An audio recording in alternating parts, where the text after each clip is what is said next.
I'm gonna play funk, defensive funk. Defensive funk. You got him.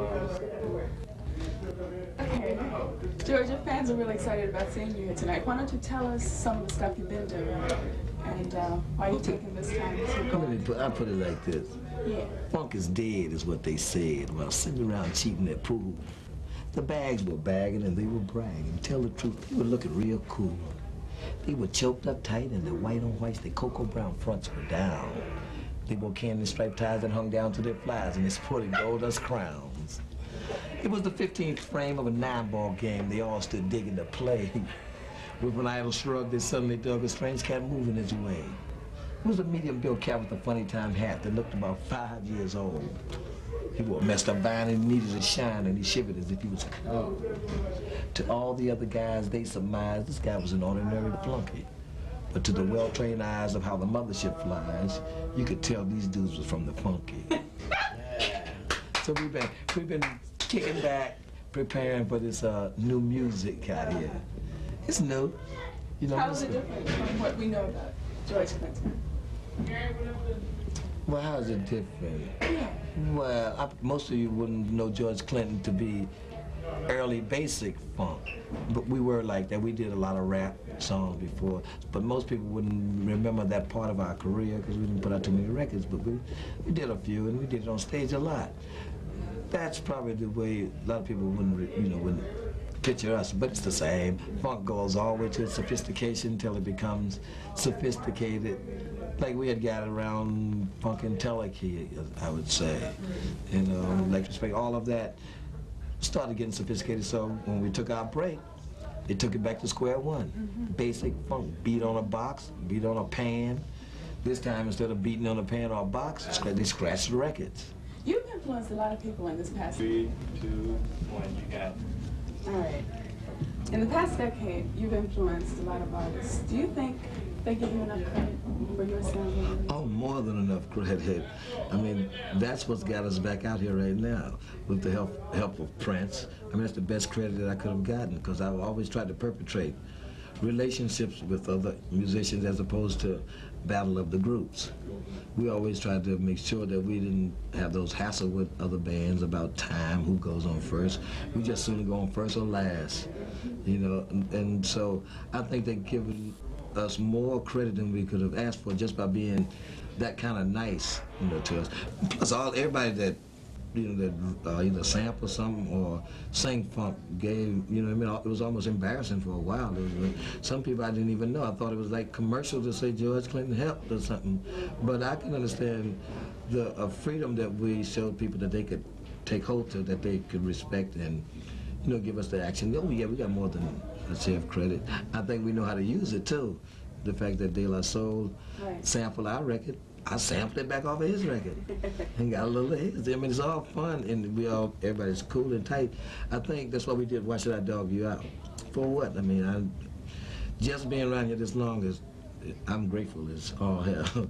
And I think the fact that we're around here is that people remember us. And the only way they do that is by giving up the credit that, hey, the P-Funk was them guys and blah, blah, blah. And it's the same band that's, you know, all around. At one time or another, everybody in the band is back at one time or another. Maybe don't get everybody at all times, but once you're in Funkadelic, you got the highest kind of habit you can have. You know what I'm saying? So, I mean, if you ain't into long-term habits, you might not want to buy all the old records at one time. You may want to get a little bit at a time because they'll be having funk rehabs. Oh, they'll sell you a rehab in a minute, you know, so. So who influenced you? I let myself be influenced. Why? I mean, first of all, I let anything that worked. You know, I learned that from Motown and Holland Dozier, Holland Berry and all that. Anything that worked, I try to find out what it is about it that made it work. You know, there's basically a formula, you know, and I let myself be influenced by stuff. You know, but off the top, Frankie Lyman, Jimi Hendrix, Beatles really influenced. Sly Stone probably more than any one single person. Sly Stone did probably more than any one single person. The Beatles, you know, and I would say the three most, Motown, sliding the Beatles. So where are you going to be after tonight? DC. These are rehearsals. We did 3 shows the last 3 nights. Hadn't seen each other. Some of us up to 4 years, and some of them, you know, we've seen at gigs here or there, and because we haven't been playing. You know, I've been cutting a lot of records, and I call 4 or 5 people in at a time, but I haven't seen everybody. And we've been doing that for the last 3 or 4 years, waiting for the time when it was right, because ain't too many A&R people that can hear the fact that we do so many things that don't have a, how you say it, don't have a, don't go by a certain structure. There's nothing that we go by, so a lot of people couldn't handle us A&R wise. Prince is another musician who's liked to be innovative. He just believed in me, you know, and I tried not to, you know, abuse that, because I would have done anything he said do if he wanted to produce it. But since he gave it to me, I said, well, let me go ahead and do it, and he was satisfied, and his input was taken very well.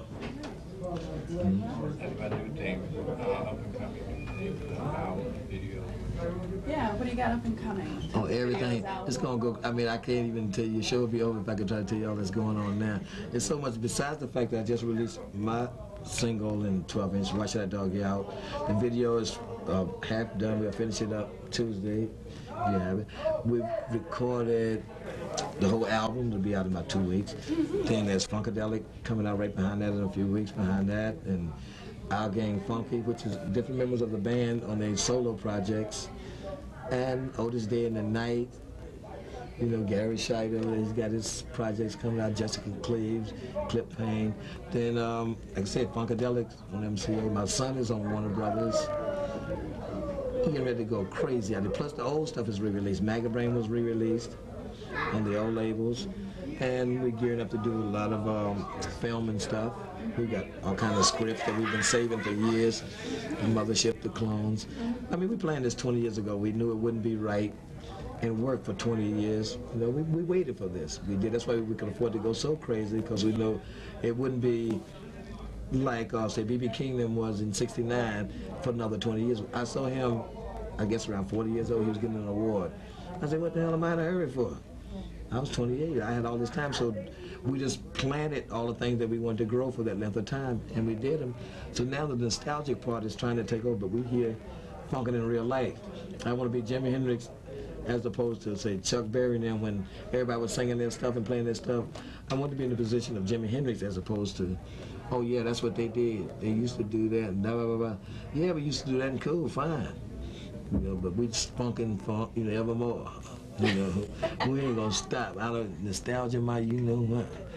Boom. Is there anything you want? Hold on. Okay, now we go. Mother was a pedigreed, a better breed of Irish setter. Dad, though without a breed, together they had 7 in the litter. Why should I dog you out? Woo! Thank you. Thank you very much. You know what time it is. It's home turf time, and today's show is designed to free your mind. It's funky fresh from start to finish. We're going to get knee-deep in the beat as we check out the best of the Bay Area's teen nightlife.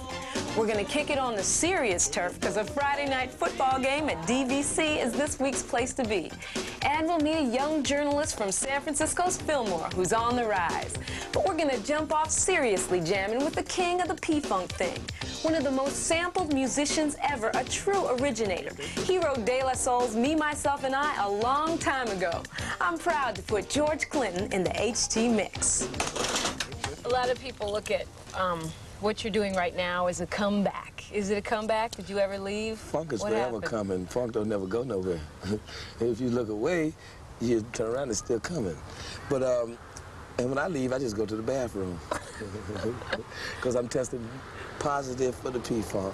I'm always funking. No, funk ain't going nowhere. Funk is big. They try to change the name every now and then, you know, because that's the way the industry is and that's the way the business is. If they can change the name and sound new and get new, fresh people in there that they can dog, then they do that. But I'm one, no, you ain't going to change the name. It's going to be funk. I don't care if you want to call it disco. You can call it dance music. You can call it black, R&B, urban, contemporary, urban, contemptible. Well, I don't care what you call it. If it's funk, it's funkin'. You know, so... And the hardest thing in the world to do is to stop a delic from funking. freedom. I did Dog You Out because it really wasn't, Atomic Dog was still getting a lot of airplay. I mean, get so much airplay, I said, well, maybe they didn't get enough dogging. It was 8 years, 5, 6, 7 years, however long it's been, but they still want to do the dog. So I got my doggy bag out, got my bones, got defleed, deticked. We got a rabies shot. What do you think of all these rappers sampling your Well, I think rapping stuff? actually, rescued the funk. You know, it's the first style of the music that they couldn't force them to say that it wasn't funk involved. I heard that some of these people are in your video. Some of these. How'd you get that going? Well, I told them, I said, y'all sampling the funk, I'm gonna sample your face. So this bounce on over here and dog out with me. And everybody was glad to, you know what I'm saying? Exchange, and what is that doing for you? Well, I just beamed him up in the mothership, you know, got him up on the screen and said, yeah, this is, I'm looking for some place to record some new batch of funk, and we tried everywhere. And on the screen popped up, hey, you know that funketeer that used to be around L.A., Bootsy all the time, the guy, that Prince guy, yeah, the one that's doing the only funk that's happening right now. He's the only one that's been funking lately. He said, call him up. He's got a record company. That's what we did. Now, you're one of the founders of Parliament Funkadelic and all that. How did you get so wild? Well, I started off I found the group, I was 13 years old. It was 1956. Okay, and it was all doo-wop in those days, you know, the Temptations. I mean, we went right on through that, through the 50s, right into Motown. We was at Motown. Once we got to Motown, I said, we can hang this up, because the Temps they had that locked up. They was all 6 feet. We did like ladders, some up, some down, you know, and 6 feet was the criteria. I mean, if you wasn't having that, you might as well get it. And plus the Pips had routine where nobody wasn't going to get into that ever. I mean, it still hasn't been nobody, as far as I'm concerned, that comes nowhere near what the Pips did with routines. Not even the Temps. And the Temps were probably one of the best groups there were. Once we saw them, we said, we can hang this up. We took all our suits off and threw them in the garbage, and took the suit bags that they came in, cut holes in them, stuck our head in it, and zipped them up. Took the sheet off the bed, like I said, put it on, our diaper, took the Holiday Inn towels, had diapers with Holiday Inn right up the middle, and we carved our own niche in. Funky. And when we get back, we'll be dancing as we check out the best places to party if you're under 21. So stay tuned to The Turf. There's no place like home, homies. So you definitely know our next guest. He's the mastermind behind it all. And he's back with his first album in over 5 years. Here's George Clinton with his first group, Parliament. Since then, George Clinton has amassed his fans one nation under a groove to funk. But here you are in full regalia. Yay, man, I try to keep dressed for the funk. Keep dressed for the large, funk. as they say. Living large. How do you come up with these looks? How do I come up with it? Man, you know, the hardest thing in the world to do is stop a delic from funking. Even when I ain't on stage, I'm still funking. What is funkin'? I've been trying to get the absolute definition. Check it. Oh, no, it ain't no absolute, because funkin' is anything you need to be at that moment that you need something to help you change your mind when you get to that point that it's, what the hell, it's all, it ain't, what is it worth? You know, I feel like jumping out the window. Funk is that voice that comes along and say, why bother? Ain't nobody gonna miss you. And it take all the pressure off of you from having to worry about it. And you can go and live your life. Funk is whatever it needs to be at that time when you need something real strong. And it's funkin' is like dealing with chaos and order as one. Because, I mean, they both are realities.